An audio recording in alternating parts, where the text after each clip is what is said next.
and take notes as I go along. So I'll probably look like I'm not paying attention, but that's mostly just because I'm writing. That's great. So welcome everyone to this is actually our Module 3 bonus call. We're doing it a little out of sequence, but that's all good. Linda is with us. We're lucky to have her because she's super busy. So everyone, this is Linda Cain, my dear friend, and she is an event coordinator extraordinaire. She does a lot of the 3-day events for most of the big name people in the coaching industry, and before that she was in the corporate world, and she's kind of the go-to person who knows all about creating these events, handling all the logistics, coming up with your budget, pricing, contract negotiations with hotels, and managing teams. So she's got a wealth of information for us. So thank you so much for being here, Linda. My pleasure. And it's spring break, so we are out visiting our son this week, and so there's a little bit of Toy Story happening in the room.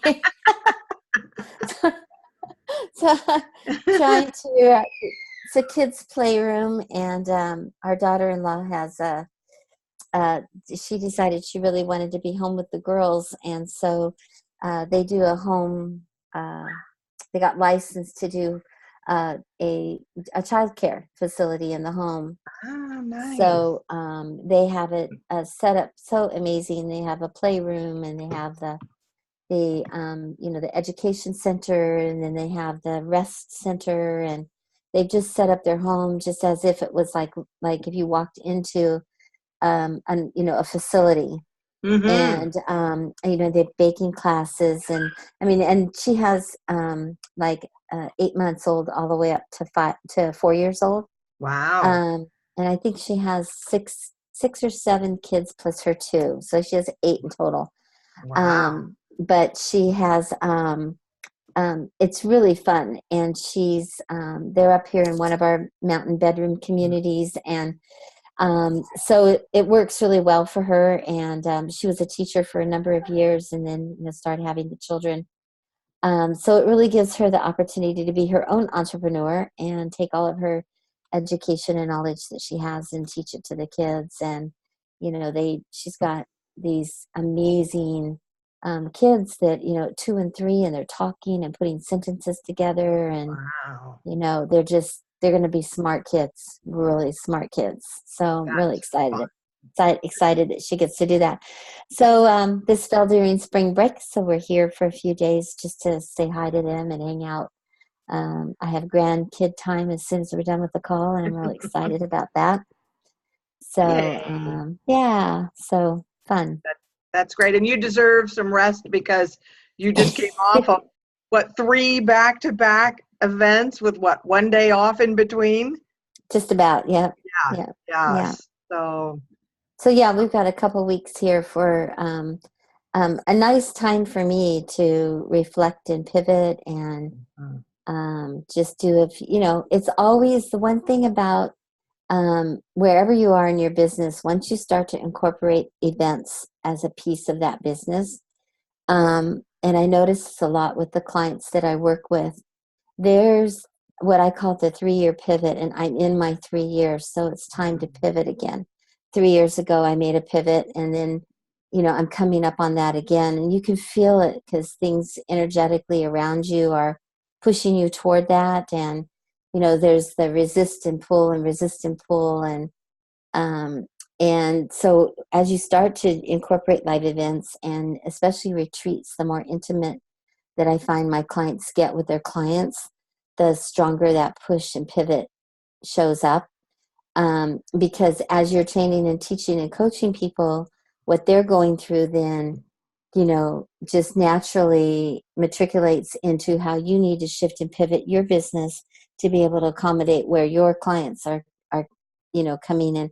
So it's no different for me as an event manager to be in the same thing, because I do more than just coordinate and manage. I'm very much the strategist for my clients, and we're always looking at where they're going, what they're bringing new to their clients, how their program is running, and what new things they're incorporating into their program. So what are they going to do next? So that it's not just always the same, right? Because as a host and a coach, you need the difference as much as your audience needs the difference as well. And that's why destination retreats and doing things like the dolphin retreat and the whale retreats and things like that are so important, because they can bring in that extra element. So if you're just a normal, not normal, but if you're just a coach that has the year-long coaching program, and you might have 1 or 2 3-day events that are feeding into that, and then you might do some one-offs, you speak or do some 1-days, or you might have an online course that also feeds into those 3-day programs. Something that you can do to keep the interest but build more intimacy and dive in deeper with your clients is if you're doing a couple fulfillment retreats as part of your mastermind program or your year-long program, incorporate one of those as a destination. So take them out and away, get them off and away of their, the hotel environment where it's easy to pick up the phone and check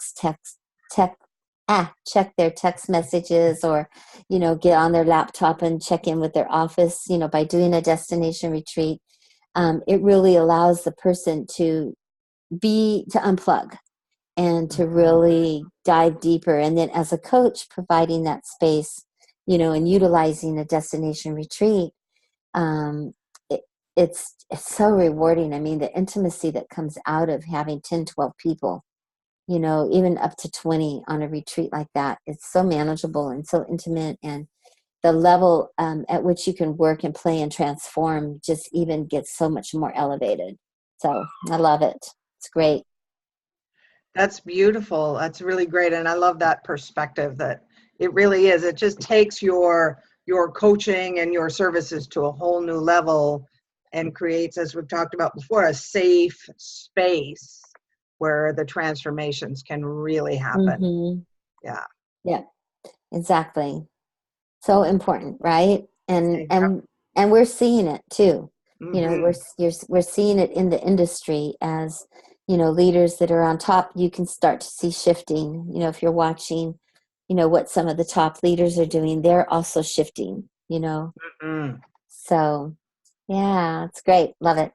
That's great. So that's good. So all of you are actually on the cusp of the shift, of the pivot, by Mm-hmm. incorporating retreats. That this is where even the biggest of the coaches and the leaders are moving into offering more intimate retreats. So Yeah, good. definitely the trend right now is there are still the few 1,000-person events, and there's still the few, 200-300-person events. And there's still the few, just right around 100, person events, but I'm seeing more and more events that are taking place at the 50 to 60, 70 range. Mm-hmm. And there may be 1 or 2 guest speakers that really tie into what the host is teaching and training on. And even a shift to the degree of where people are going back right now to the workshop style, where it costs a little bit more to get in the room, but you're going to walk out with something done, and actually have, a module done or a piece of the next, whatever that host happens to be teaching and training on, but you're going to walk out, with that done. We experienced that this weekend when we were at Alina Vincent's high profit event, because the way that she coaches and trains, you actually get some stuff done, Mm-hmm. Absolutely. and so then when you walk out of the room, you kind of have a game plan at the end of her 3 days. So it's just amazing to see that shift too with the conscious leaders, that they're, also looking to not just sell a program and not just put people into things, but really how are we serving and how are we reaching and teaching, and how can we, if each coach out there just steps back a little bit this year and shifts just ever so slightly and really gets into a little deeper dive at their 3 days, a little deeper dive at their, retreats and fulfillments, there will be a conscious shift that will take place. We can all be a part and affect that shift and really make it a wider impact in this space that we call coaching. That's awesome. And you mentioned earlier strategies, because you do help people. You've helped me strategize. And can you give us a few of your best strategies that you would suggest to somebody to fill their retreats? So yeah, we've been having some great conversations. Yeah. And yeah, obviously the best way to fill a retreat is you pick up the telephone and you call people that you know that you think would really benefit from, what you're doing. But backing up before that, just a few minutes, is the strategy of what do you want to accomplish at the retreat? Why are you hosting a retreat? Mm-hmm. And what we did with you, we really stopped and, what is it that you want, the experience that you want them to bring?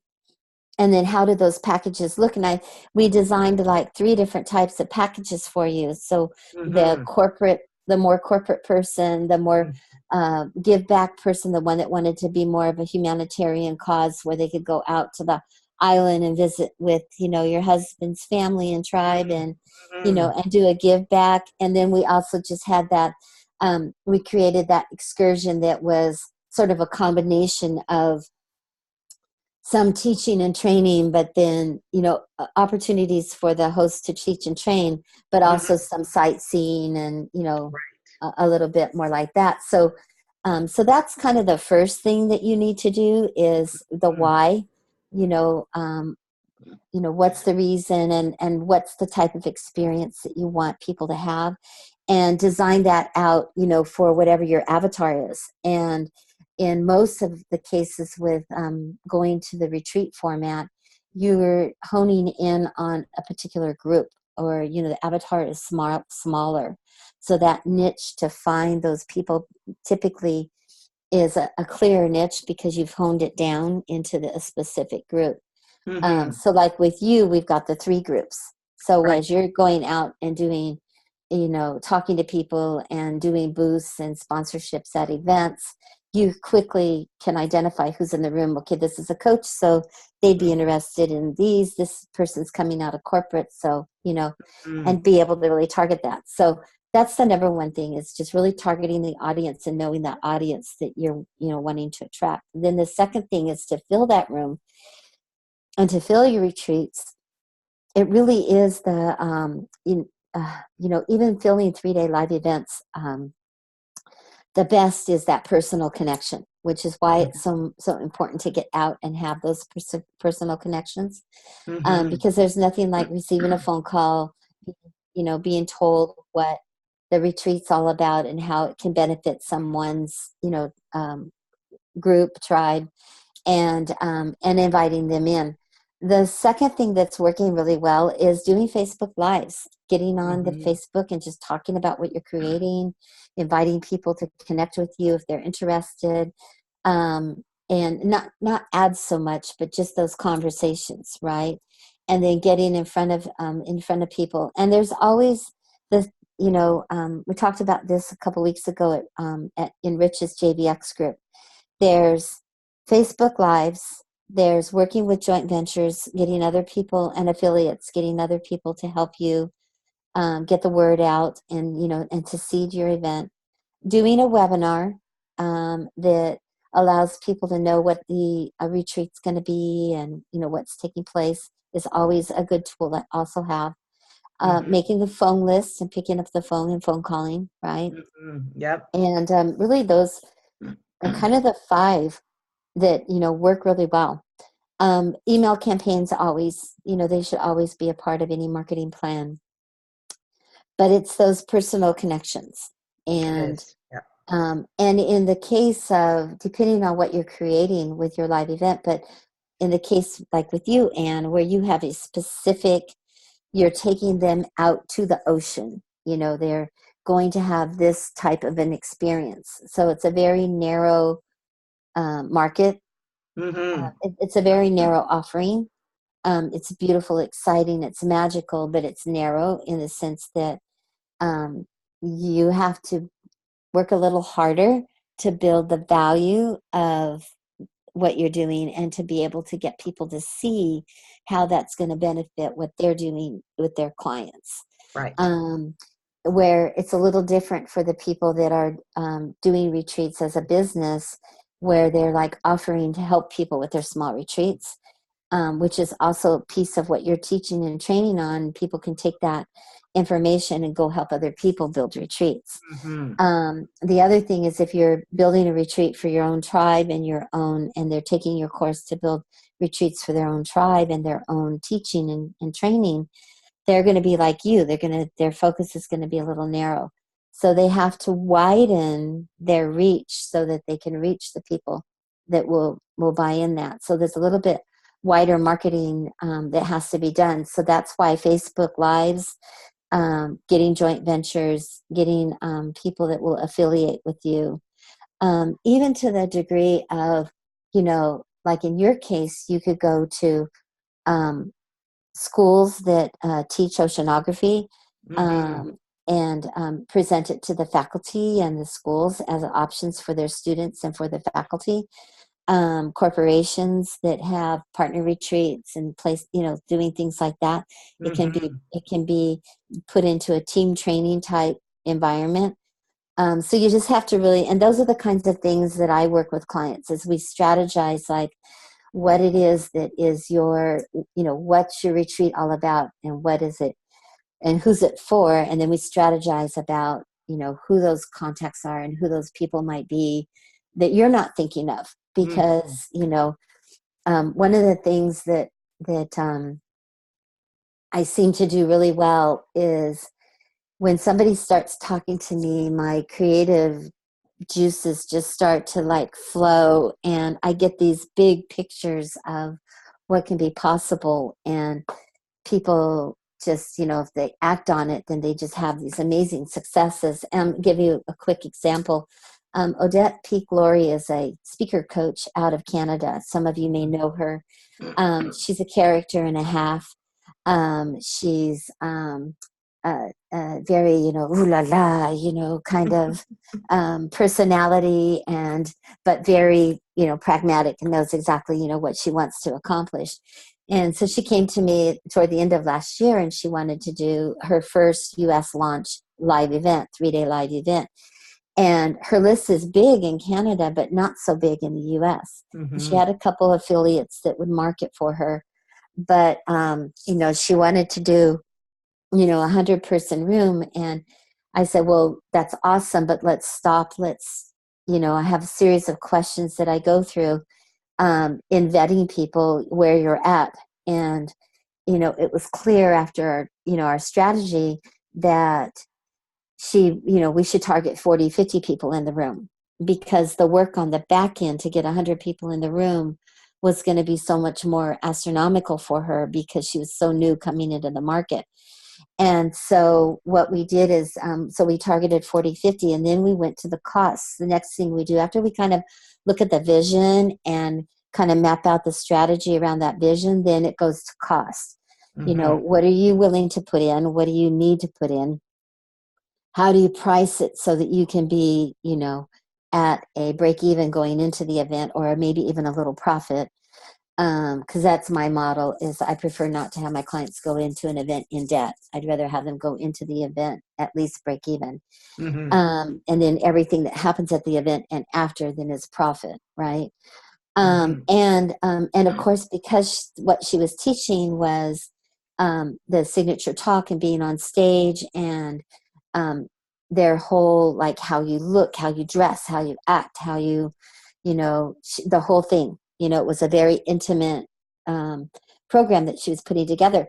So I'm like, oh my gosh, you're looking at $15,000 in audiovisual, because you want 2 screens, 2 projectors, and 4 cameras, and you want it videotaped. And, we're pushing 15,000 there. You're wanting a, team to be on site, so you're pushing about 10 grand there. And you have the hotel costs, and you have like 50 people, and you want to buy lunch for everybody and dinner. And we're like, ching, ching, ching, ching, Yeah. on my budget sheet. And all of a sudden her little 3-day event that was like 10 grand in her head was like pushing 60, 70,000. Yeesh. And I'm like, and she's like, oh, I had no idea. And I'm like, that's why I start with budget, because then now let's flip. What do you want? She goes, I want to walk away with 100,000. And I said, okay, then let's re-engineer that and let's see how we can accomplish that. And so I came up with the idea of putting her in studio. In fact, you're in Florida this week, and if you have a chance, I don't know how close you are to Tampa, but if you had a chance, if you ever get in that area and you have a chance to go look at Mira Beck's studio that he has in Tampa. Mira Beck, for people that are tuning in, is he's one of the audiovisual guys that we use. He does a lot of events for people in this industry, but he built a studio that seats 50 people theater style, or 30 people, about 40 people in rounds. And I think you probably could fit 50 in rounds in that space as well, but it's set up for theater style. And he did it full studio. So there's a green room, there's a conference room, there's free coffee because he has a coffee maker and everything right there. There's like a Hilton Garden Inn and a Marriott Garden right across, just right down the street. So it's a very affordable place, nice, affordable place to stay. Yeah. But everything is there in studio. All the AV, the screens, the projectors, the cameras, the booth that him and his tech guys sit in. So we were able to cut a deal with him, and so it was $15,000 was everything that she needed for 3 days of bringing in her audience. And we even packaged in where each person that came to the event would get to be on stage, and that would be filmed and edited on site.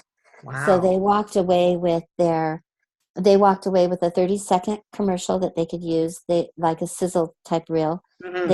They walked away, which we created by some stage shots, some at the mic shots, some stills, and some of them being in the audience. So it was kind of a mix that created a little 30-second clip for them, for their internet, for internet use or for their own marketing purpose. And then they got a 2-minute video on their subject matter. So they got to introduce themselves, what they're teaching and training on, that they could use on their website, right? And then we had their photos taken. And so that was kind of all wrapped in. So then she ended up, instead of putting it out as a $197 ticket type thing, instead we repackaged her offer. And, we offered this experience then. And come and get your signature talk done and get these 3 videos and get your headshot.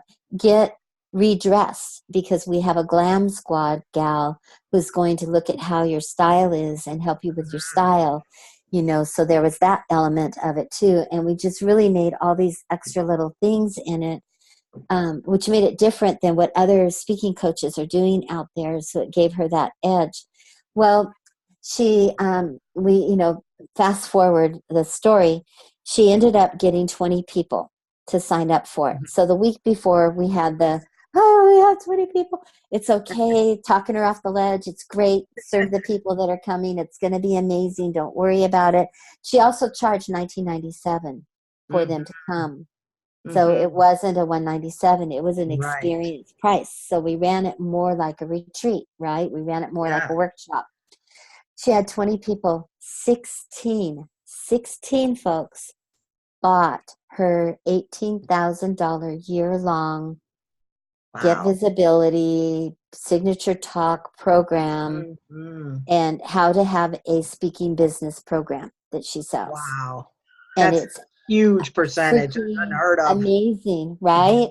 Yeah. And similar experience with some of my other clients that are doing, 30, 40 person events. We are seeing a 6-figure payday going into the event, hitting it right at costs. We were $16.82 profit going into the event. Right. Oh, wow. So the thing was, if all else fails, you're not going to owe anybody any money. You're going to Right. have 3 amazing days. And, you know, and so, yeah, so just an absolute, fantastic thing. And so bigger is not always better. Right. Um, Yeah, for but sure. it really comes to that strategy and how you plot and plan and put all that in place, right? Mhm. Yeah. And really looking at those numbers ahead of time. So just a little extra long side story there, but I really want to impact people, that because there's so many people that want to do events, and they want to have that experience for themselves and their clients, and they just all we see out there is I made 3 million, or I made a half a million, or I made this, and I had 400 Mhm. people, or I had 100 people, and and it's like, that's awesome and great, and I love that publicity that's out there, but it's also misleading, Mhm. because the really nitty gritty and the hard work that has to be done, Mhm. if you look at that ahead of time, and you know what you're willing to put in and buy in, and what your affiliates or JVs can help and assist you with, then you can go into your events with a reality that, hey, if I price it at this, and I have it at this location, and I cut back and I do just these things and still give an amazing experience, I can be at a break even going into the event, and then anything from there becomes my profit. It takes that stress off. You go into your Mhm. event with so much more energy, because you're not sitting here worrying like, I got to make 5,000 today, or I've got to make, I need Mhm. to have 3 sales. And then you can tell the difference of people that Mhm. are, you know, in the back of the room checking in with their team, like, how many have signed up, versus the people that are just like, wow, that was really fun, because Mhm. they're not tied to that, and Right. of course we all want to make money. I mean, that's a given. We're not in this, most of us are not in this business just to, give it away. We're trying to make a good living and leave a legacy and build, and all of Mhm. that, that we're doing. For sure. But, yeah, sorry, And that's all there's I her phone. She's a very busy, sought after woman. have. I just forgot to turn that off. So anyway, we, so yeah, so knowing those numbers and really being Mhm. able to put your event together in your budget. And so on retreats, like what you're teaching and training on, and what Mhm. we're doing here, the other elements to add into those are, if you go to inclusive resorts or Mhm. inclusive places where the food is included and the lodging is included, sometimes the transportation can be part of that, depending on how the package is built, right? Mhm. So we're not talking the 197 events here. We're talking Right. 3,000, 5,000, 10,000 Mhm. and up style Mhm. events. Right. So again, you're selling that experience. So it's the experience with the training and the coaching and the teaching, and what makes it different. That's what you have to ask, is what makes it Mhm. different and unique that they really can't get anywhere else. Right. Exactly. And then how do you price that so you make a profit, they have a great experience, but it's also not cost prohibitive, right? Right. Exactly. Finding that sweet spot. And do you have any advice on how to find that magic price that Well, you again reverse engineer it. Look at where it is that you want to take people, and work out all those costs, and have 3 options: a high end option, a middle of the road option, and then the lower, the Mhm. entry level option. Mhm. So, like we did with you, the Yeah. entry level option was where they stayed in a hotel, and they had a couple sightseeing days Mhm. or days on their own to go see sightseeing. And here's the selected, these are the recommended places to go. Come Mhm. back in the evening for some training and teaching, after dinner, and then a couple days out, to go see the whales. Yeah. And so that's like the entry level, type experience. So Mhm. that appeals to people that want to see Panama, that appeals to people Yeah. that want to have the dolphin experience, but they want to see that part of the world, add in the shipping, yard, and the old Mhm. town and things like that, that really makes Mhm. it attractive. Yeah. And then, then the next, so that's like probably, if you price that all out, that's probably like a 3,000 minimum plus Mhm. their travel.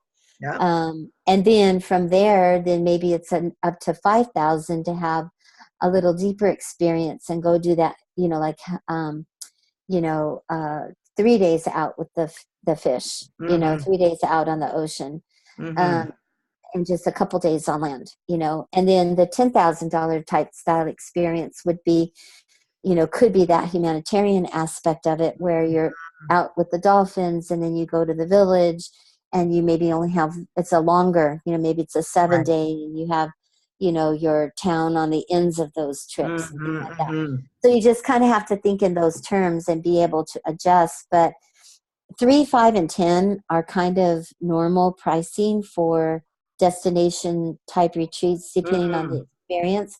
And Mhm. it doesn't mean that it has to be always away. It doesn't mean that it has to always be a trip that's, like yours, to Panama or to Brazil or to Costa Rica or Right. wherever. Yeah.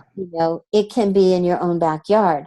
And Yes. that's one of the things that people don't, they think, oh, I'm going to be doing destination retreats and I'm going to take people to Costa Rica, and they live in Austin, Texas. Okay, hello, you know, Right. do you know how, build a retreat and bring people to you, Yes. be the host, destination host for your city. Mhm. Um, and then you can tap into, your convention center bureau, your chamber of commerce, and you can tell people I have this retreat package, that you can offer to your out, corporate people that are coming in or to other people that are coming Mhm. into the city. They can tack on a destination, Yep. and you can take them around town. I have a client who does it in Dallas, and it's like, visit Dallas, and she even has, and it's really geared toward people that love football, and especially if they love the Cowboys, Mhm. but just football in general, Uh-huh. because she's even tacked on a full day of her retreat, of her destination, where they come in, they stay in Dallas, they stay at the Omni, and so they have that very high-end resort experience, Mhm. five-star resort experience. But she has a whole day where they go to the Dallas Training Center and they get to meet team. They get to see what their walkthrough, what it takes to, what a team's training activity is for the day, Mhm. what Mhm. the facility looks like. They even, have a session on like the numbers and things like that about, what, how they negotiate with players and why they negotiate with players and how they Wow. bring in sponsors and how they attract their ad sponsors and what their marketing strategy is around that. It's just like this really super cool, thing that she did in her own backyard. Oh, Right. that's very cool. Yeah. So What a great she, idea. yeah, so she hardly ever leaves, but she's constantly bringing people in. So that, when Mhm. we think of destination, we think we have to go, Yeah, it has to be Bali or someplace big and exotic. but we don't. We can bring, you know, Right. Right. because even in our own backyard, we have so much to offer. And so you Mhm. just kind of flip that, and Yeah. that can be an attractive way to get to know people. And then you can also use that as a catalyst, like, and so you guys are going to Bali next, let's plan it, Right. Right. Right. and Right. Yes.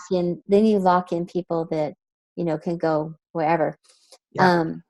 And so so finding the client, it depends on what you're offering and what it is that you're trying to create, um, and um, and then filling it again goes to, who that audience is and how you're narrowing down that audience. Mhm. And once you, kind of like, where do they play? Where does the audience that you want to hang out with and be at your retreats? Where are Right. they playing? Go to Yeah. them, you Yep. know. And uh, I just learned a really fun technique uh, from Molly. You guys all know Molly. She's like um, she is Molly Mahoney. Okay.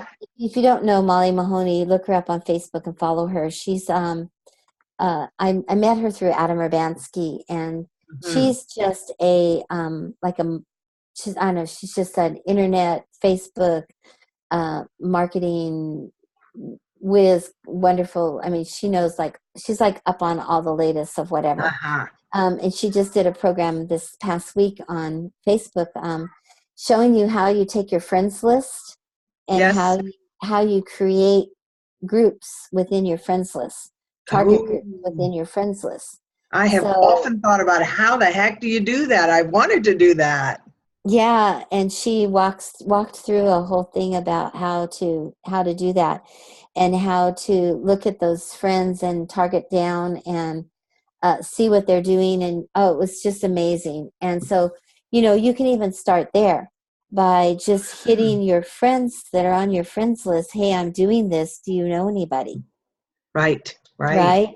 Because they're already there. They're already your audience, whether it's 100 or 5,000 and you've maxed Yep. out, doesn't matter. And it's a good way to weed out the people in your, if you're into 2,000-3,000 numbers, it's a good way to weed out, because I just recently went through my list, and I mean, I probably deleted like 100 people that I had no clue who they were. And when I looked at them, I'm like, how did you become my friend? Because I know I have to accept, but I must have really don't know what I was doing, because there's zero in common, right? And Yes, and yes. and maybe one person that I knew, and I'm like, wow, I don't even know that person. But what happens is there are ways for people to, and I don't know how this happens, but there are people that show up, there's like no face, there's no Mm, connection. right. They just get they kind of worm their way in there, I Yeah, guess would yeah. be, the way. So it's a good way to get rid of all of those, to drill down and get rid of all of that as well. And so on that point, then what happens is, we're able to use our friends list then to Mm, help us recruit, because you create the different categories and then you target the friends for wow. that. I'm doing this, and so, would you be interested? But you can just start by, picking 10 a day, and hey, this is what I'm up to. What are you up to? Would love to Hmm. share resources. Right. And I've never thought really to do Hmm. that. I'll ask my clients, but I've never really thought like how to maximize my friends on Facebook. Right, right. And it was like a brilliant teaching and training. So Yeah. that's another thing, is to like really use our connections. We don't think about using our connections, and that's where I would, especially in this retreat format, that's where I would tell us to start first, is who are your connections and who are people that you know, and just ask the question. I'm doing this, I'm starting to plan retreats, I have a Bali trip priced out at this, I have a Costa Rica trip priced out at this, and I have Colorado, Right, or right. whatever. Yeah. And who do you know that might want to go to these, to do this or to experience this? Hmm. And then you can start to build around that too. Well, I love that. That's a brilliant strategy, and I'm definitely going to be looking into that, because, and it makes sense, because on Facebook, if somebody's either accepted your friend request or requested to be your friend, they're already interested. They're already Yeah, leaning in right, to learn more about you and to connect. So they're already warm. right, So they already have an interest in what you're up to. So it's perfect. That rather than right, sending out a Facebook ad to who knows, you spend money and maybe you get nobody. right, right, And this way you're already got people who have already said yes to you by yep, wanting to be your friend. So I love that. right, I'm yep. definitely And check you're, that out. and you can target and narrow that in as you create, as you connect with your friends and you find out where their interests are, then you can start to group them, right? Yes. Yes. And Brilliant. yeah, I just while she was talking, and she's just teaching us how to group, and I'm as she's teaching how to group, my brain is like, Yeah. oh yeah, new marketing area, right? New people, Right. because you're right, and the same thing goes for live events. You have Mhm. people that have been on your online courses or webinars or, mhm. go back through and look to see who has commented on your postings on Facebook. Mhm. Who's reaching out to you, who's commenting and liking Mhm. and loving and Right, leaving comments. Those are people that are engaging with you. Ask those people, hey, I'm going to do this. You engage with me. I'm thinking of doing this. What are your thoughts? Do you know right. anybody? Yep. Am I crazy? Yeah, yeah, you yeah, know, for sure. what do you think? And get that feedback, because they're already fans. Yeah, You know. yeah, exactly. They're already in. Mm-hmm. Yay. Now, I know you work a lot with sponsorships for your 3-day events. Mm-hmm. Do you think it's possible to get sponsors for destination retreats? I do. There's a couple different ways. Again, the the hmm, the big thing right now with sponsors is they want stage time. So they've turned into more sponsor speakers. Right, Trying to find the sponsor that will just come and do a booth only right, has narrowed right, down. right. Right? Yeah. There's still people that want to do that, but it's narrower and narrower. People Mm-hmm. want more visibility. They're looking for more ROI, return on their Yeah, investment. yeah, Right? yeah. So, yes. So depending again on the topic and where they're going and what they're doing, the purpose of a sponsorship in a retreat type setting would be, one, to get more people to come. So it's more Yeah. of a joint venture than it is a sponsorship, Right. right? Or and not really an affiliate either. It's more of a joint venture, because you're wanting to connect with them to help you expand to an audience, Right. right? Yep. So you might, like Rich Dyson, Mm-hmm. Ryan Dyson, as an example, right? You might go to him and say, I'll give you and 5 people a free spot on a trip if you will help me to push this out to your group. Mm-hmm. Mm-hmm. Right. Let's Yep. joint venture. How can you promote me? But how can I also give back to you? So there's a win-win on either side. Mm-hmm. Mm-hmm. Now that's different than an affiliate, because affiliate's just going to market for you and push it out to their list. This is where they're going to actively, so then it becomes, hey, I'm doing this thing. I'm taking 5 people with me. Be one of the 5, right? So Mm-hmm. so once you can get people to come be with you and become a fan and get a testimonial, right? Mm-hmm. So on sponsorships, yes, you might have you might have someone that can do a teaching or a training for you that the group Mm-hmm. needs. Right. That, like, if you sponsor 3,000 or 5,000 and come with us, we'll give you your accommodation and you'll have 2 or 3 2 opportunities to teach and train on whatever it is they're teaching and training. Mm-hmm. Mm-hmm. Someone who's doing, I think in terms of, when I think in terms of retreats, we naturally, our space goes to the and the zen. I'm going to be, Yep. mellowed out for a week and do some Yep. deep work, which is one style, but Yep. also retreats can, just be something that is um,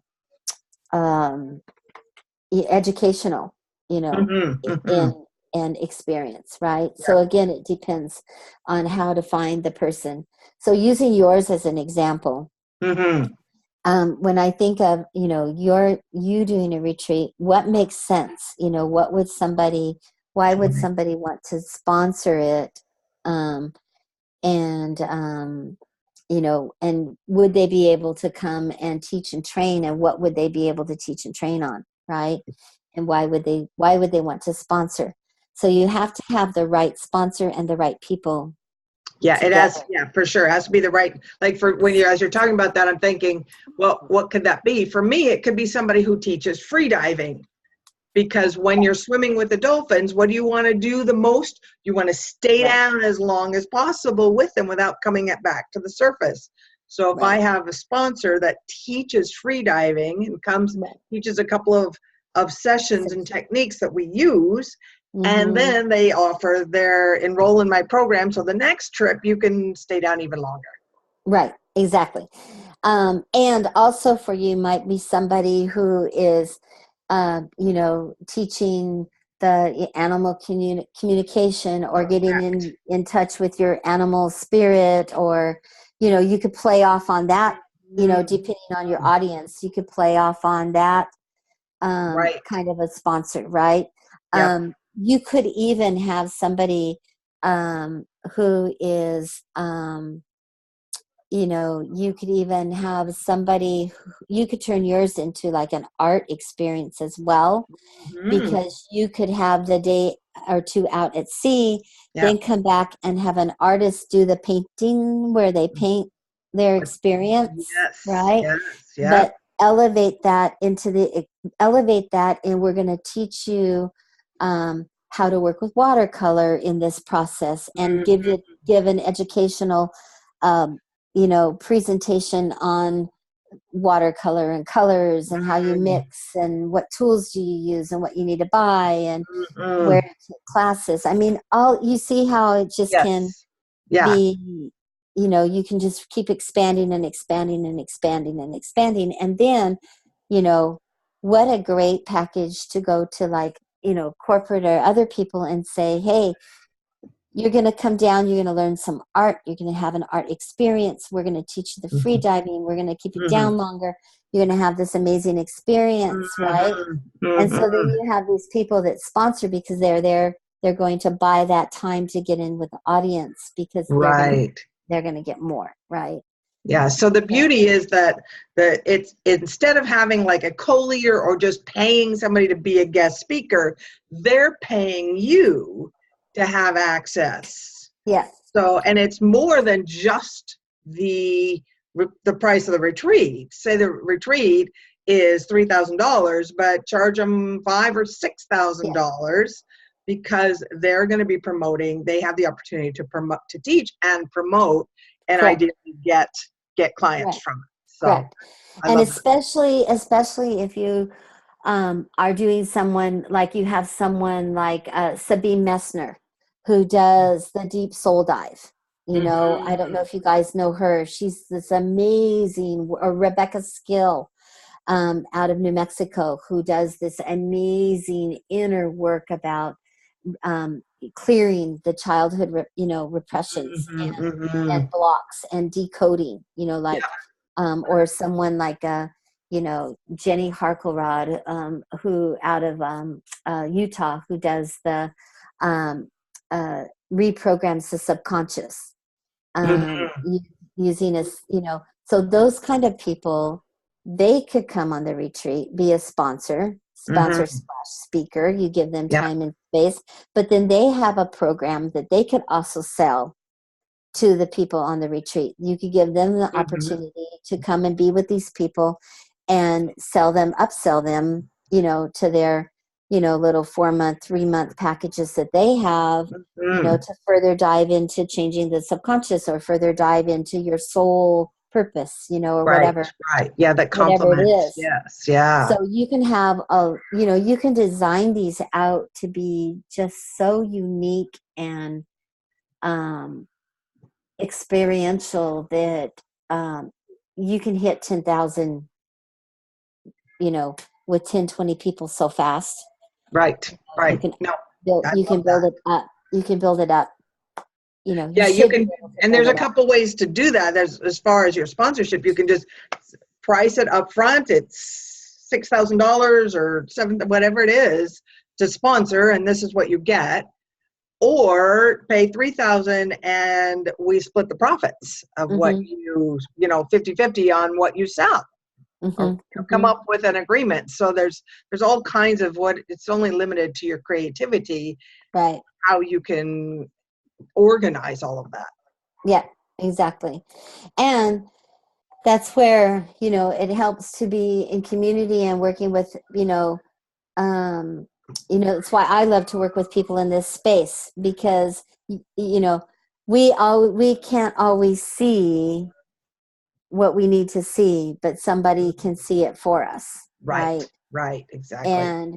And one of the things that I find so fascinating is because of my background and all the different kinds of events that I've been able to do through the years, not only in the coaching space, but outside in nonprofits and with trade shows and the corporate world.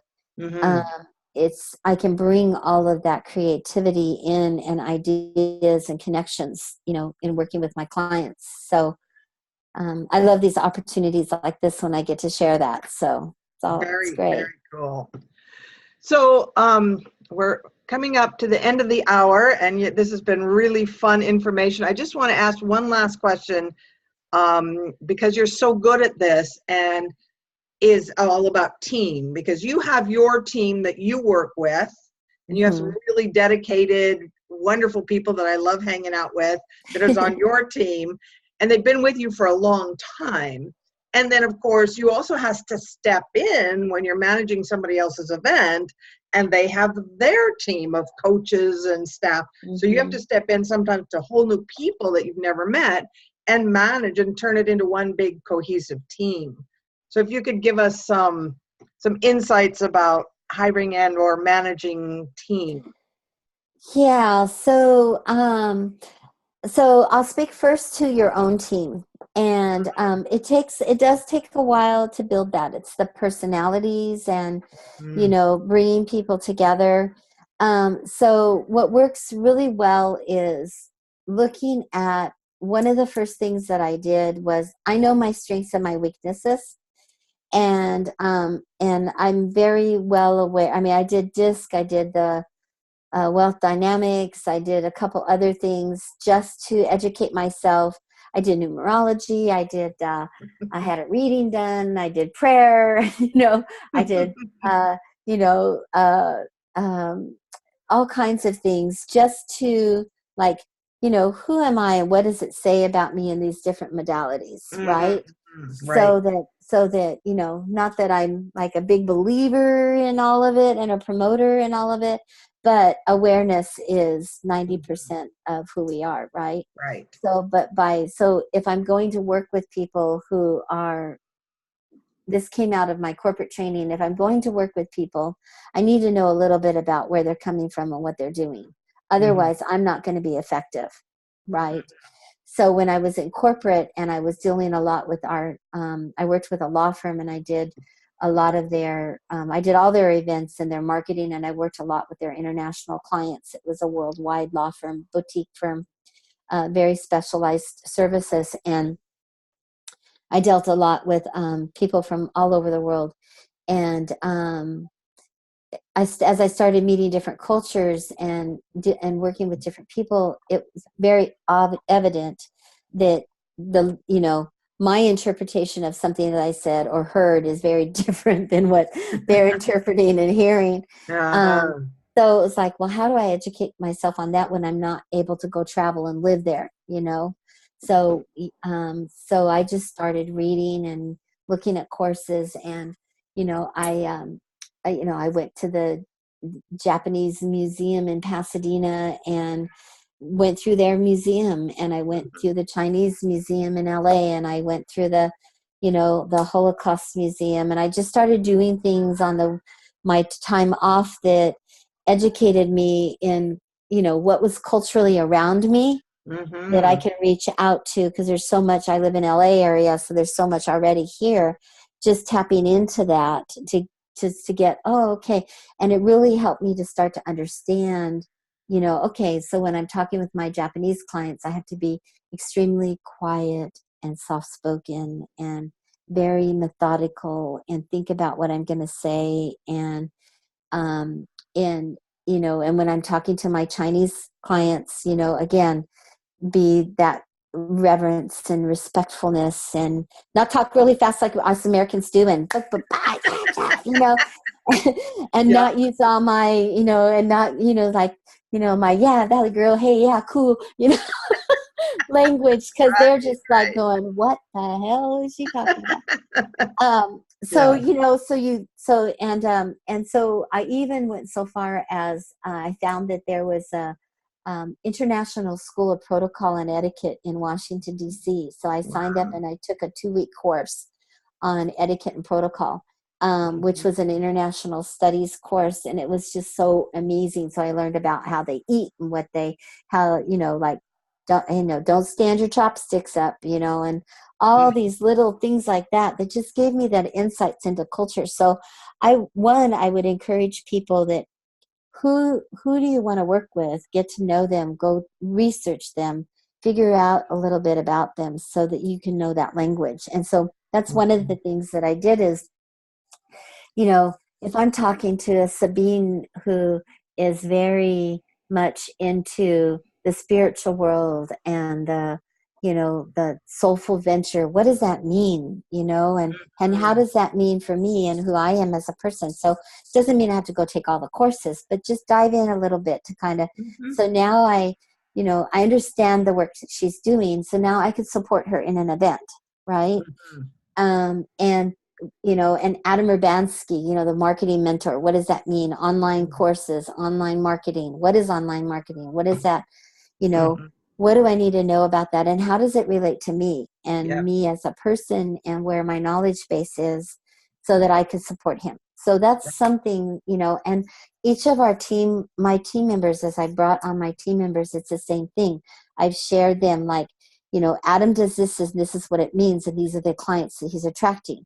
Rebecca does this and this is what it means. And she works with horses and, and this is what that work is like. And here's the clients that she brings in and what she's servicing.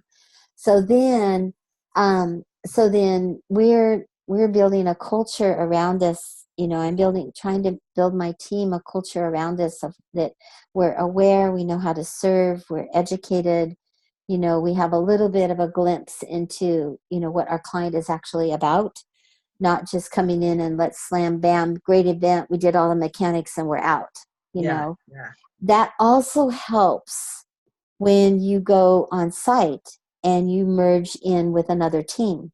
Right. Because it's easy then for us to merge in with their culture because we're here to serve the clients. We understand who their clients are. And we're able to just really easily merge in with the team. Plus, our view and our philosophy at Blue Diamond is we are in service. So we're heart-centered, we're in service, and we want to stay in that place. So we don't come in and like, okay, we're here, you can't do it that way, you need to change this, this is out, why are you doing that, you suck. Yeah, that never works. No, we're definitely like, how would you like us to serve in this area? Here's how we normally serve. Here's what we normally do on site. Here, do you want us, and it's like, no, I have somebody who's doing this and I have somebody who's doing that. Great, then we'll stay in this lane. Right. Yeah. And have those conversations ahead of time with the clients and get very clear on the expectations of, what they're expecting, what you're bringing. And if you can't be able to, there are times when I've had to say that I cannot do it. I can do that to this point, but I can't do this. So for example, we can have conversations with people. We can watch the room. We can hold energy for you.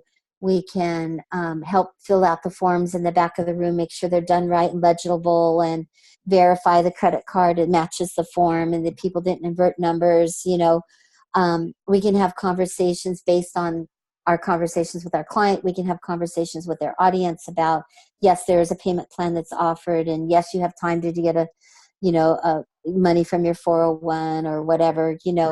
We can have all of those intelligent conversations that our client then doesn't have to deal with.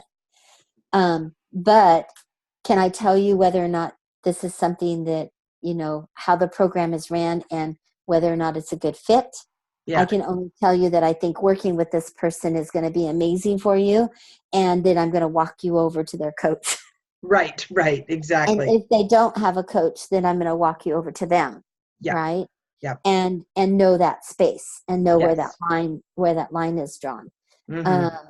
And in doing that, I can take all those questions and logistics that are, you know, easy to, not necessarily easy to answer, but gives comfort to the person who's asking those questions. And I Mm-hmm. can take that person and answer those questions to a level where they're ready for that next conversation. Yeah. Right. But it's clear, I'm clear with my clients, that next conversation has to be, you know, your coach, your, you know, you or your team Mm-hmm. member that's assigned to that task. Yeah.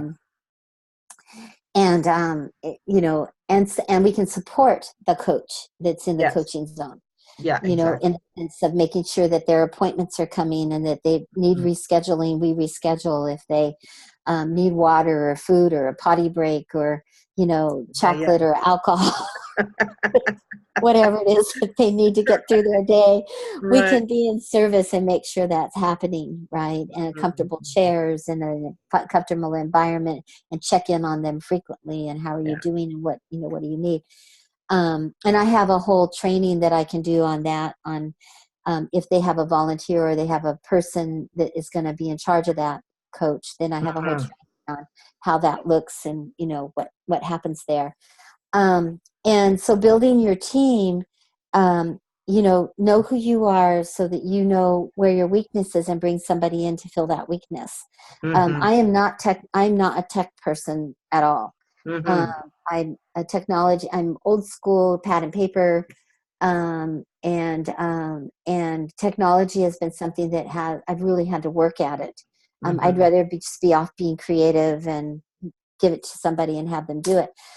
So I have a tech person that Uh-huh. all she wants to do is sit and do tech. You know, it's Yeah. like, you know, give me, you know, the more techy it is, the more happy she is. It's just crazy. So, you know, it's like, figure out how to do this. You know, Yes. we're setting up Kartra now, and it's like, okay, you know, I moved off of Confusionsoft and I'm going to Kartra. And so, you know, and she's doing it all, you know. Yeah. So, Mm. Nice. so know where you can play and how you want to play, and then bring in those people to fill those areas that you need. Make a chart. I really encourage people to, you make like an org Mhm. chart. You know, Mhm. you're here. What are the things you do? Yeah.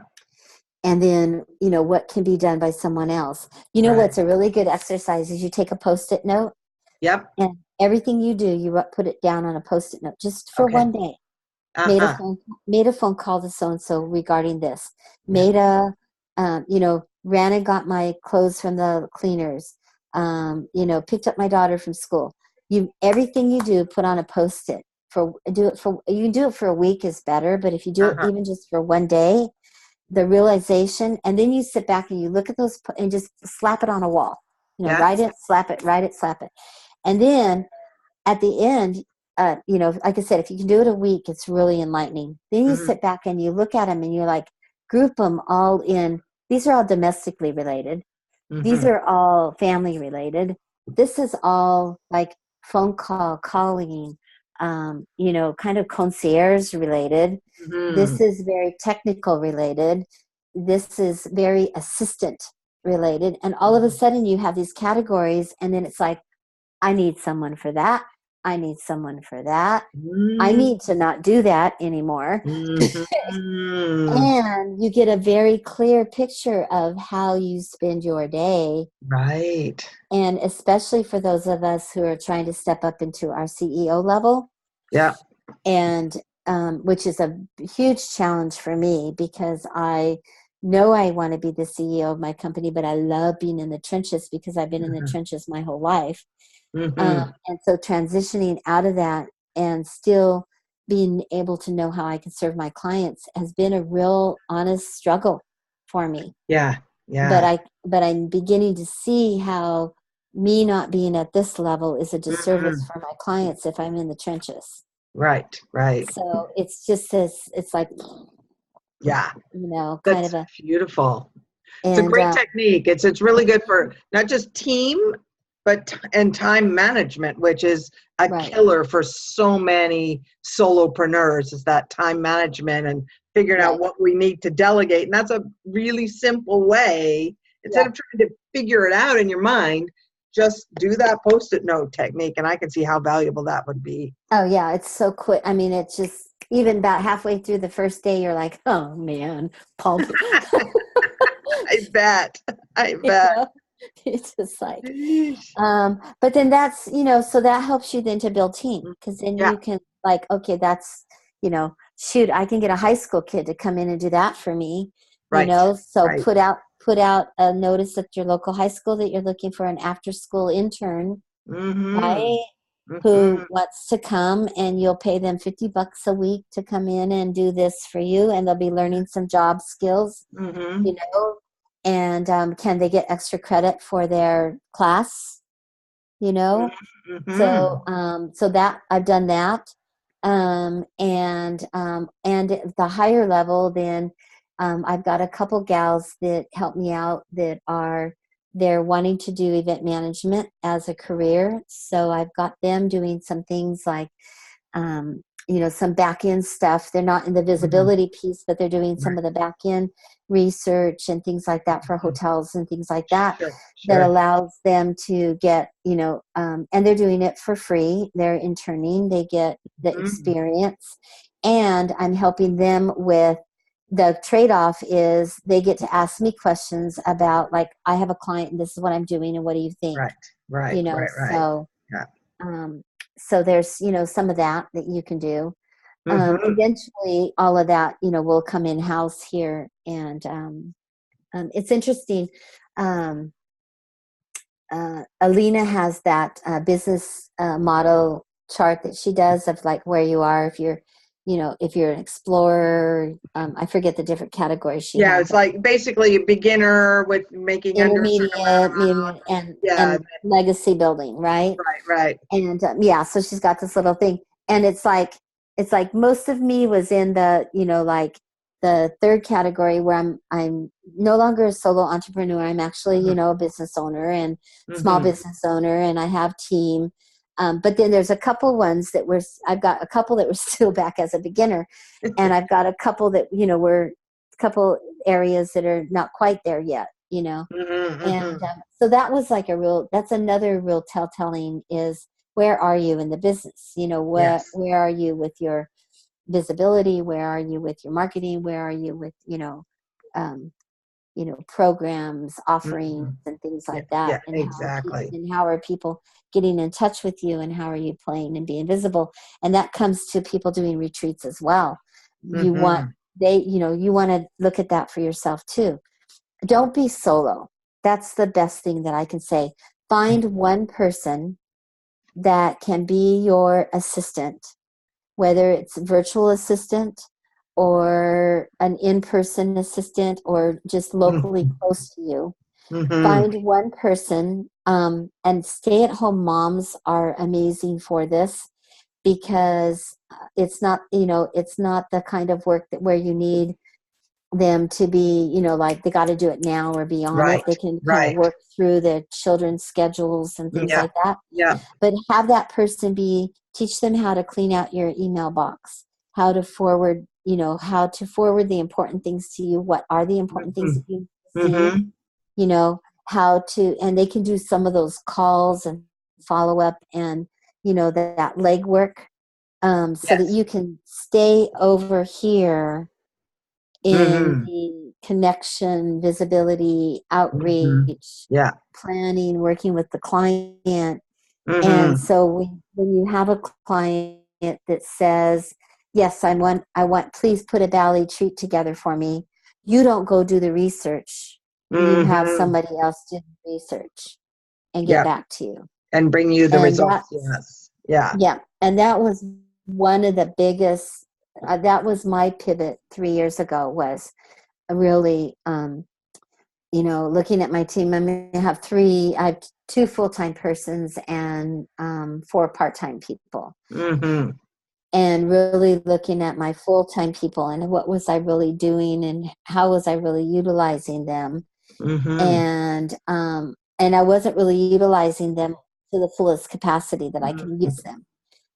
So pivoting and, and periodically the post-it, on yourself, because you'll find that you matriculate back to what is what is familiar, and those things that Mhm. are familiar are the things that you need to push off to team.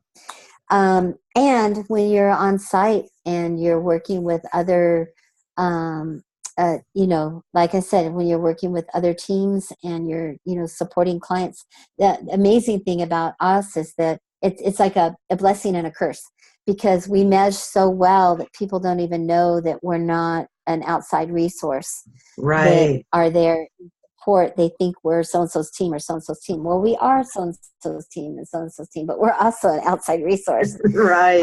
because we've learned to blend just so Mm. effectively. Yeah, and you're very good about that, because I've seen And you at many different events, and you just fit right in with everybody's team, no matter who they are. yeah, Yeah, that's yeah, great. yeah. That's So great. Beautiful. Well, really great information, and we've just tapped into your brilliance. We could go on, but we want to be respectful of your time and let you go have and time with your family. But you have something, you have a free gift for everyone?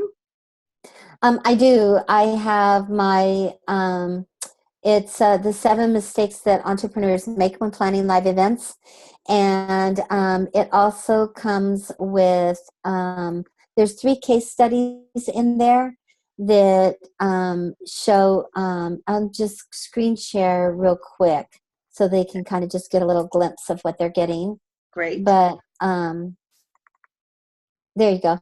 So we've got like a case study here. Here's a 1-day case study where Okay. you have 30 attendees at 197.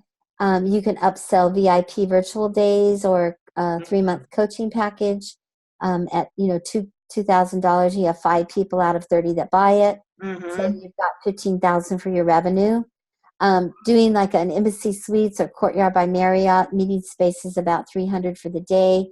Audio visual I put in 750. Now that's if you decide that you want a projector and a screen. I would encourage people, if they're going to just do 1 day, just do a flip chart. And then that's 750. You don't need a PowerPoint and all that for a 1 day. You really don't. Just good content, flip chart, maybe a little handout, a couple pages of handouts if it's needed. Lunch for 30, and here's where you could have a sponsor come in. Mm-hmm. And give them 20 minutes of the lunchtime, and for a 1 day you can 500, 750, 1,000. I've even had a couple clients who have gotten a sponsor for $2,000, and they've gotten 20 minutes at lunch, and then their whatever it is that they're offering is wrapped into the package that they're offering for the day. Mm-hmm. For their 3-month or 6-month or whatever they're offering to take the people after the 1 day.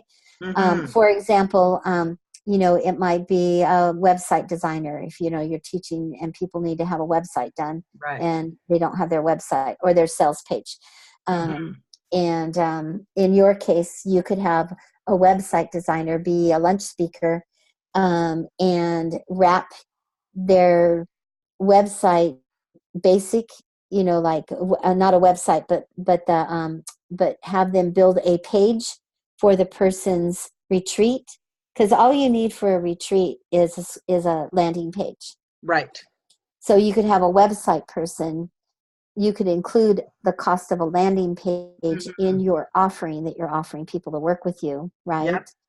And like do 3 months coaching with me, and I'll help you, design your retreat. And you'll also get your landing page done by my friend here, Paul, Mm-hmm. because he talked at lunch. He's throwing Right. it, and then he also has a whole web design page package if you need website, right? So someone like that is an example of a speaker sponsor. Mm-hmm. And then, like I said, $10 in handouts. That's like a little booklet. You can trim that down to $50. And staff, depending, this one I put in 750, and that's a person that comes in a couple days before. They help you get ready. They do the running around. They put the room together. They're Mm-hmm. in the room. They register people. They're there to meet and greet with you. Mm-hmm. So it's about 300 a day, 250, 300 a day for a really good person to come and help you with that. Mm-hmm. So your expenses, like are right around 3,000. And so you've got $10,000, $12,000 payday in a one-day event. You do 4 of those a year, that's 40,000. You do 5 a year, that's 50,000. And you can kind of see. And then do it 4 times a year with 20 clients, 50. Do it 8 times a year with 40 clients. Can be 100,000 a year. You can build a nice little business in just doing one days. So there's there's another case study in here for doing a book tour. And there's another case study in here for just doing a basic 3-day live event. And then I just have some like really cool tips about, different mistakes that people make. There's some testimonials in here from some of our clients that we've worked with. And so I'm just, delighted to give you that. And also, we can, if they're interested and you think it would serve the group, I'm also happy to share. Let me jump over here. This is it's a budget tool that I've created. There's tabs for one day, 100-person, and a large event. Okay. And this is an Excel spreadsheet.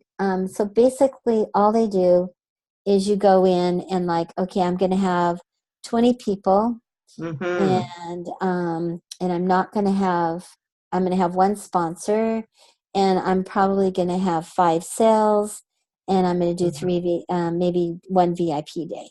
And my VIP day is 3, and I have a 6-week course for $997. My sponsor is going to be 1,000. You can change it to however you want to change it. And then, let's say you do a $297 for a one-day ticket, because you're really going to give them a lot of great stuff.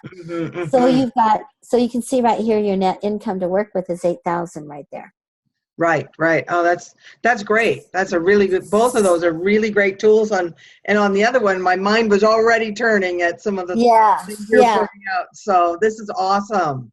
So I'll share both of these with you, and you can post them, and I'll get my links working. But this is, also, shows if you do like a meet and greet, and all of that. Same thing, you play around with your, this had 4,000 right now in costs, the way it was set before. Right. So there's only a $4,000 profit in this, but that's okay. It's profit. Profit is always good. And if you use the one-day model and you turn it into a 5-day city tour, so that you go into 5 cities, then that 4,000 quickly becomes 20. Right. And you could even use, for those of us, this is all about retreats, right? You could use that one-day model to teach all about what your area of expertise is. Exactly. That, and your upsell at that one day is to go to the retreat. So you could earn money by doing 1 days and promote the retreat and get people to sign up. So you're earning money for promoting. Right. Yep, I love that. Exactly. Brilliant. Beautifully said. And I have a lot of clients that have started out that way. And they've done 3 or 4 one-days, and then they're like, forget this, just get me 50 people in a room. Right. And let's do that. But the one-day model also is you go to a chamber event, you go to your women's group, men's group, you talk to your friends, you go to your Facebook friends that are local to you, and you put it out to them. I'm having this one day, come bring people. 20 people in, and like you said, and that's selling like a VIP day at 3,000, an average fee, but an average VIP day is closer to 5. Yeah, exactly. If you're really doing strong, good content and stuff like that. So absolutely. So. Yay. Thank you so much, Linda. Really great information. And you're welcome. And I really appreciate your time today, because I know you're taken away from your family time. So we're really grateful. It's Monday. I work Mondays. And I shared both of those resources with you, and the budget on a Google Sheet has been shared with you.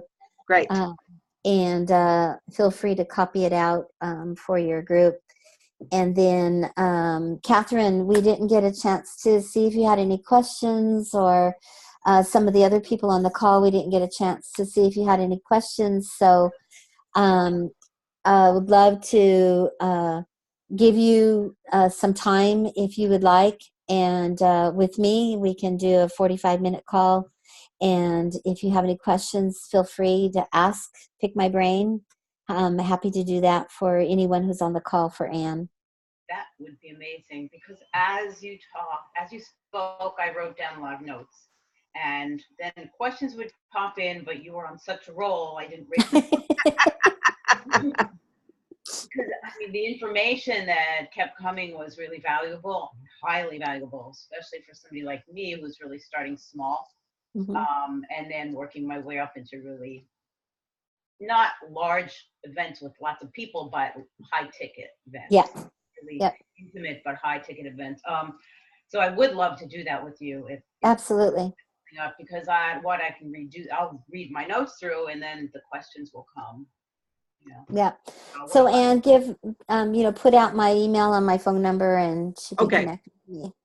I will. So when I send out the replay, I'll send out a link. I'll upload her 2 documents to our Google Docs folder for the course, and then I will also send out her email and phone number, her contact information. Perfect. So everybody can have access to that. Awesome. Sounds great. The thing that I thought was, where do I sign on? I mean, like, I hire you for my first event. So absolutely. Yeah, absolutely. Well worth every penny, and she's really helped me and over the years, and she's a great person, and we always hang out and go to have dinner together and have lots of fun together too. So she's a great woman, great friend, and I'm lucky to have you on my team. Yes, happy to be here. Thank you. Awesome. It's a pleasure. All right. Thank you. And for those of you watching the replay, and for Catherine, this was going to be our very, very last gathering. However, I have an extra special surprise bonus guest speaker that's coming on Wednesday, Ian Foster, who's a lawyer, who's all about teaching, helping coaches be compliant, because there's all kinds of laws that a lot of us are not aware of that we could get into trouble with. And so he's going to be here talking about signing contracts and liability waivers and protecting yourself when you're hosting a retreat, whether it's local within your own country, whether it's international, or if you have people coming from other countries to be in your retreat, all those legalities that nobody wants to think about, but we all need to be aware of. So he's going to be with us Wednesday, 10 a.m. Pacific, 1 p.m. Eastern. So that will be our last. One little quick note on that. There's a tool called eventhelper.com. Okay. Eventhelper.com. And it is an insurance tool. So you can get general liability for each event that you're doing. Very inexpensive. And they'll do like up to a $2 million aggregate. So I get that for every time I go to an event. I get that, and I also name the host, and I'll name the facility. So that all 3 of us, I have that as I've only, in 22 years of doing events, I've only had to tap into that one time. Okay. And but I highly recommend it. It's $50 to $150 depending on the number of people that you have. But you can package that in, so that it becomes a budget item for you. Right. But it's so just knowing that, so what that means is through Event Helper, you don't have to purchase the business insurance. So as a solo entrepreneur, that business insurance can be extremely expensive depending on what you're doing, but you do need to have that coverage when you're out and about on the events. So this can always be a one-up for you. And that's great. it just, you know, and for me, what I do, because I have multiple clients, you know, I looked into whether I should just have a plan or do it every event. I mean, sometimes, you know, we're doing 18, 20 events a year. Right. You know, and that can be a couple $1,000s. So why don't I just get the insurance? Well, because the way that the insurance runs versus just doing the one-off with the event insurance is that there are sometimes where I might only do that client once a year, and I'm not going to do that client again. Right. So, you know, there's no point in having that high level of an insurance. Full time. Yeah, I just need the base coverage, you know, day before and a day after event, and Right. the event dates. Yeah. So, yeah, so eventhelper.com is excellent for that. Oh, that's brilliant. Thank you very much. And some venues will require you to have your own insurance. Yeah. So many of them. So Yeah. that's awesome. That's a great tool. And Thank if you, and just on the, see, I could just go all day. And Yes. then, and then on that note, if you have, like audiovisual company that is coming, that's, you know, outside, Right. the venue, make them get their own insurance. Don't plug them into yours. Nice. Very good. Yeah. Because Just here's the link. Get your own. they're high-priced items that if a monitor falls or their computer falls or something, yeah. Well, and as a planner, that takes that responsibility off of you and puts it onto them. Right. Because you know, a lot of times I recommend or I bring in, you know, AV, Yep. and which is fine, but have that be part of that package. You'll get your own insurance, and here's Event Helper to help you. Right. Because you want it to be on them, because if there's a slip and fall, if they're tripping on a wire that wasn't taped down right, if they're slipping and falling, if a mic falls over, if the stage crashes in, you know, if the equipment fails, you don't want, as a planner, you don't want that on you. Right. You want that on the person providing the service. The equipment. Yes. Right. Exactly. Yeah. Same with speakers and sponsors. You know, it's like, if there's insurance to be had, the sponsor's going to get it. If there's, you know, the speaker's PowerPoint in the contracts that go out to speakers for their presentations, it's like, that's the reason that we ask for presentations ahead of time, is to make sure that they're working and that we get to run them through whatever computer is going to be used in the back of the room. Compatible. And if they don't do that, then there's a little square that they have to check, an initial that says, if I fail to get my PowerPoint to you in the time allotted and I bring it on site, I acknowledge that I'm 100% responsible that it may not work. Right. Yep. Right? Yep. So when I get there and we can't get it to work, that's on me. And I'm going to have to do a presentation without my PowerPoint. Yep. And it takes the pressure off of you as the planner. It takes the pressure off of your AV team, and it takes the pressure off of the host. Right. Because, you know, learning to put the responsibility on the different components of the event is also very key. So that's a topic for another time. Exactly. Exactly. All right. Thank you so much. It's been a lot of fun, and I learned from you, and I know that there's some really great information for all of our people. So thank you. Thank you. Mwah. All right. Love you. And